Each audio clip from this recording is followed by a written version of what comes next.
अस्सलाम वालेकुम। मैं आपसे मुखातिब हूँ हकीम हाजिक।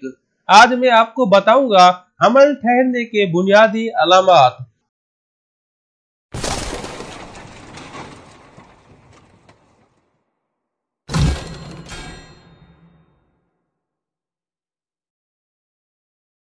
वो औरतें जो कि हामिला होने की ख्वाहिशमंद हैं या उन्हें शक सा हो गया है कि मैं हामिला हूँ, तो उनके लिए ये वीडियो मस्ट है। वो ये वीडियो लाजमन देखें। हमल ठहरने के चंद बुनियादी अलामात हैं, जिनमें सबसे पहली जो अलामत है वो है माहवारी में ताखीर। ये हमल ठहरने की सबसे वाज़ेह निशानी है। अगर आप गैर मामूली ताखीर महसूस करें तो अपने डॉक्टर से लाजमन रब्ता करें। दूसरे नंबर पर आता है सुबह की मतली। हर एक पे मुख्तलिफ तरीके से असरअंदाज होती है। आप क्या महसूस करेंगे या फिर जिस्मानी कमजोरी ये हमल ठहरने के चंद दिन बाद या चंद हफ्तों बाद शुरू हो सकती है।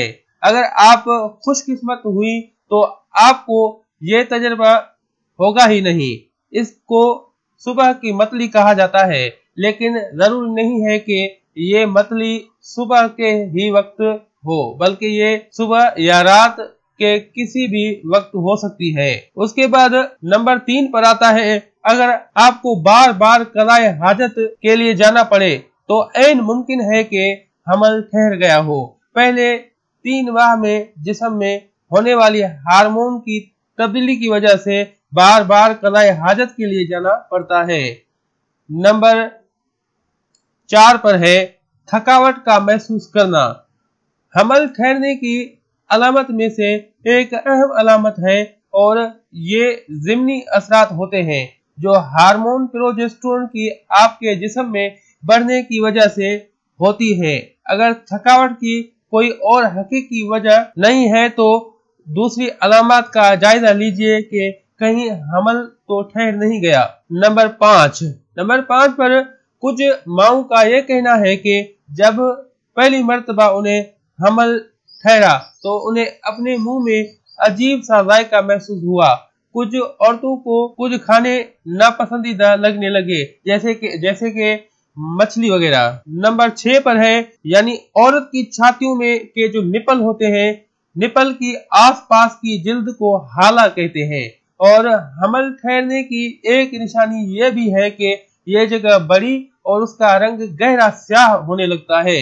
नंबर 7 पर है, 12 वर्षशुदा बेदा नाली से निकलकर बढ़ने के लिए बच्चा दानी में आ जाता है। इसी तनसीब कहा जाता है और ये तीसरे और चौथे हफ्ते के दरमियान वाक़ होती है। इसके ज़िमनी असरात भी होते हैं, जैसे कि पट्ठू का अकड़ना, खून के सुर्ख गुलाबी या भूरे धब्बे नजर आना। ये हमल ठहरने के जो बुनियादी अलामत थे हमने आपके सामने जो है वो बयान किए हैं। अगर मेरी माओं और बहनों में से, मेरी बेटियों में से किसी को इस तरह की अलामत अपने जिस्म में इस तरह की तब्दीलियां देखने में आ रही हैं तो वो फिलफौर जाएं और अपना मायना और चेकअप करवाएं और उसके बाद बाकायदा ट्रीट करें। अगर वो हामिला हैं तो मैं मुबारकबाद उन्हें पेश करूंगा कि अल्लाह ताला ने बच्चे की एक नेमत उन्हें अता फरमाई है।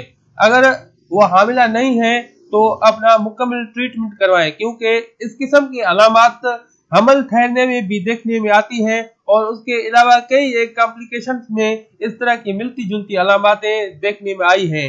सो इस वजह से अगर आपको इस तरह की अलामत जो है वो देखने में आती हैं, अपने जिस्म में इस तरह की तब्दीलियां देखने में आती हैं, तो आप फिलफौर जाएं और अपनी लेडी डॉक्टर से मशवरा करें और टेस्ट करवाएं। तो अगर आप हामिला हो चुकी हैं तो मैं बार बार आपको मुबारकबाद पेश करूंगा और उसके बाद मेरी इस वीडियो को आप ज्यादा से ज्यादा शेयर करें ताकि उन माओं और बहनों की रहनुमाई हो पाए जो कि औलाद की नेमत के ख्वाहिशमंद हैं।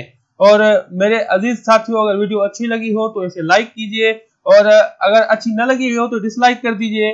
अगर आप हमारा साथ देना चाहते हैं तो इस वीडियो को ज्यादा से ज्यादा शेयर कीजिए और हमारे चैनल को कीजिए सब्सक्राइब। अब हकीम हाजिक को दुआओं के साथ दीजिए इजाजत। अल्लाह हाफ़िज़।